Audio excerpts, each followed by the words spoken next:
దేవుని ఘనమైన శ్రేష్టమైన నామానికి మహిమ కలుగును గాక. దేవుని బిడ్డలైన ప్రతి ఒక్కరికి ప్రభు అయిన యేసుక్రీస్తు నామములో నా వందనాలు తెలియజేస్తూ ఉన్నాను.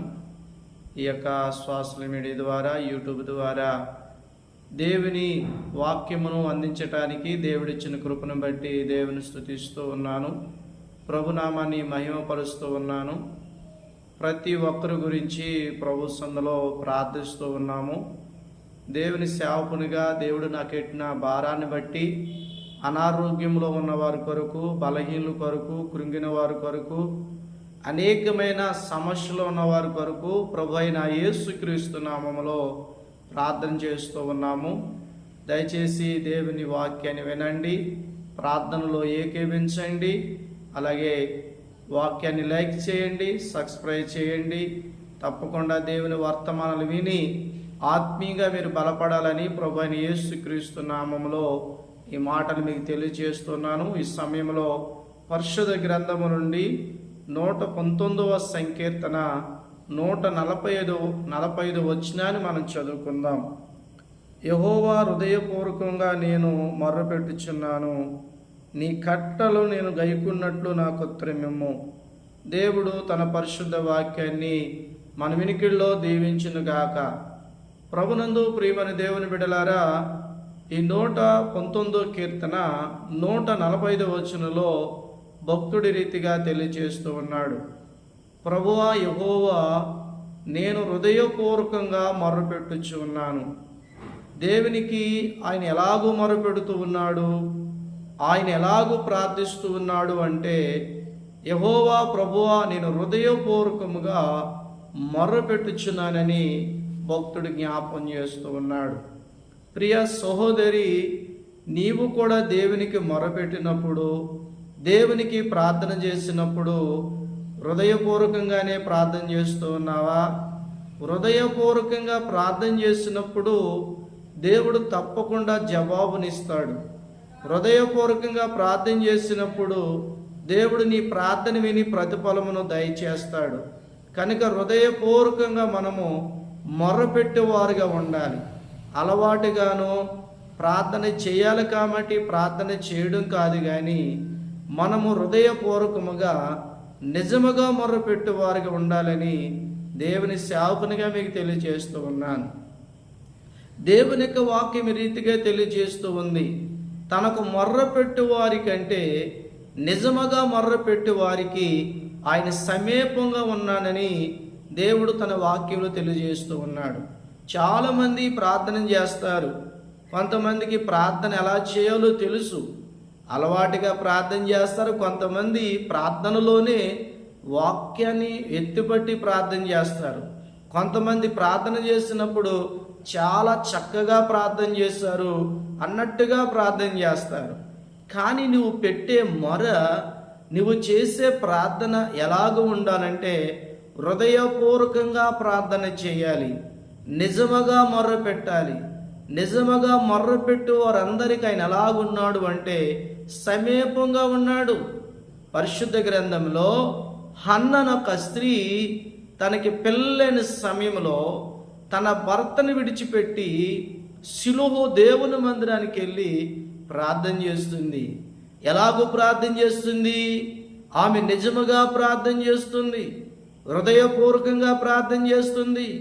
ఉపవాసముతో కన్నీళ్లు విడుచుచు దేవుని సందులో అన్న ప్రార్థన చేసినప్పుడు ఆమె యొక్క మొర, ఆమె యొక్క ప్రార్థన దేవుడు ఆలకించి, ఆమె ఏమని ప్రార్థన చేసింది? ఒక బిడ్డను నాకు దయచే ప్రభు అని ప్రార్థన చేసినప్పుడు తప్పకుండా దేవుడు మన మొరను ఆలకించి మరుసటి ఏడాదికి ఒక బిడ్డను దేవుడు అనుగ్రహించాడు. అమ్మా ప్రియ సహోదరి, ఈ రోజున ఏ పరిస్థితులు గుండా వెళుతున్నావో, నా మాట వినేవారు లేరు, నన్ను పట్టించుకునేవారు లేరు, నా సమస్య ఎవరికి చెప్పుకొని అనుకుంటున్నావా? ఒక మాట నీకు చెప్తున్నాను దైవజనుడిగా, ఈరోజు వాక్యం విన్న తర్వాత నీవు హృదయపూర్వకంగా దేవునికి మొరపెట్టు, నిజముగా దేవునికి మొరపెట్టు. తప్పకుండా దేవుడు నీకు జవాబునిస్తాడు. పరిశుద్ధ గ్రంథంలో నిర్గమాకాండం 2వ అధ్యాయము 24వ వచనాన్ని మనం చదువుకుందాం. కాగా దేవుడు వారు మూలుగులు విని అబ్రహాం, ఇస్సాకు, యాకోబులతో తాను చేసిన ప్రమాణమును, నిబంధనను జ్ఞాపకం చేసుకునెను. ఇక 23వ వచనం కూడా మనం చూసినట్లయితే, అలాగు అనేక దినములు జరిగిన మీదట ఐగుప్తురాజు చనిపోయిను. ఇశ్రాయేలు తాము చేయుచున్న వెట్టు పనులు బట్టి నిట్టూర్పులు విడుచుచు దేవునికి మొర్రపెట్టుచుండగా తమ వెట్టు పనులు బట్టి వారు పెట్టిన మొర దేవుని వద్దకు చేరును. ఇశ్రాయేలు ప్రజలు వారు ఐగుప్తులో బానిసలుగా ఉన్నప్పుడు ఐగుప్తులు వారు పెట్టిన బాధను బట్టి వారు నిట్టూర్పు విడుచుచు దేవునికి మొర్రపెట్టారంట. వారు ఎంతగానో మూలుగుచ్చి దేవునికి మొరపెట్టారట. దేవుని వాక్యం చెప్తుంది, ఇజ్రాయేలు పెట్టిన మొర దేవుని యొద్దకు చేరును అని వాక్యంలో మనం చూస్తున్నాం.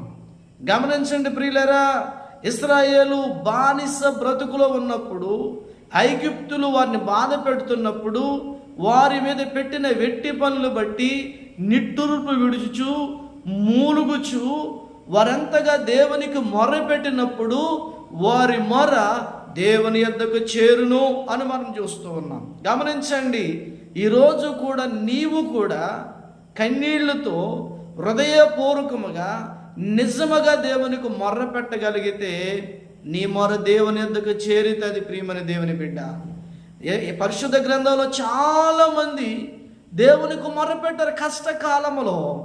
యబ్బేజు అనే ఒక వ్యక్తి ఉన్నాడు. యబ్బేజు అనే మాటకు వేదనాపుత్రుని అర్థం. యబ్బేజు ఇజ్రాయేలు దేవుని గురించి మొర్రపెట్టున దేవుని వాక్యం చెప్తుంది. అతడు ప్రార్థన చేశాడు, నా సరిహద్దులు విశాలపరచుము, నీ చెయ్య నాకు తోడుగుండా దయచేయము, నన్ను ఆశీర్వదించుమని ప్రార్థన చేశాడు. ఏమని దేవునికి మొర్రపెట్టాడో దేవుడు అతనికి అనుగ్రహించునని యబ్బేజు గురించి మనం చూస్తున్నాం. ఇలాగ పరిశుద్ధ గ్రంథంలో చాలా మంది మొర్రపెట్టినప్పుడు మొర్ర దేవుని ఎద్దకు చేరింది. వారి మొర్ర దేవుడు విన్నాడు, వారి ప్రార్థన ఆలకించాడు. ప్రియ సహోదరి, దేవుడు తప్పకుండా నీ మొర వింటాడు, నీ ప్రార్థనకి ప్రతిఫలం ఇస్తాడు. ఒక మాట మాత్రం మర్చిపోకు, హృదయపూర్వకముగా నిజముగా నువ్వు ప్రార్థన చేయి, విరిగి నలిగిన మనసుతో ప్రార్థన చేయి. దేవుడు నా ప్రార్థన వింటాడు, నా ప్రార్థన ప్రతిఫలము దయచేస్తాడని నువ్వు నమ్మి విశ్వాసంతో ప్రార్థించే దేవుడు తప్పకుండా అట్టి కృపానికి అనుగ్రహించి నీ మనవి ఆలకించి దేవుడు సహాయం చేయనుగాక.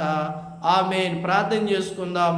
మహాపరిశుద్ధుడా, ప్రేమ కలిగిన మా తండ్రి, ఎంతమంది అయితే ప్రభా నీ వాక్యం వింటున్నారో తండ్రి, ప్రతి ఒక్కరూ నిజముగా హృదయపూర్వకంగా మూలుగుచు కన్నీళ్లు విడిచి ప్రార్థించినప్పుడు ఇజ్రాయేలు మన యొద్దకు చేరినట్లుగా వారి ప్రార్థన వినండి. నేను ఎవరైతే కన్నీటితో ఉన్నారో, దుఃఖముతో ఉన్నారో, వేదనతో ఉన్నారో, అనారోగ్యముతో ఉన్నారో, అయ్యా ఏ సమస్యలు ఉన్నారు, వారి సమస్యలన్నీ యేసయ్య నామములో విడిచిపోవునుగాక. గొప్ప కార్యం చేయమని, మీ కృపతో దయతో నింపి బలపరచమని యేసు శక్తి గల నామములో మిక్కిలి వింతడుగుచున్నాను తండ్రి. ఆమేన్. పరమతండ్రి దేవుని ప్రేమ, కుమారుని క్రీస్తు కృప, పరిశుద్ధాత్మను సహవాసం ఈ వాక్యమైన బిడ్డలందరికీ ఆయన కృపతోడే నడిపించి దీవించి ఆశీర్వదించునుగాక. ఆమేన్. ఆమేన్. Praise Lord. దేవునికి స్తోత్రం.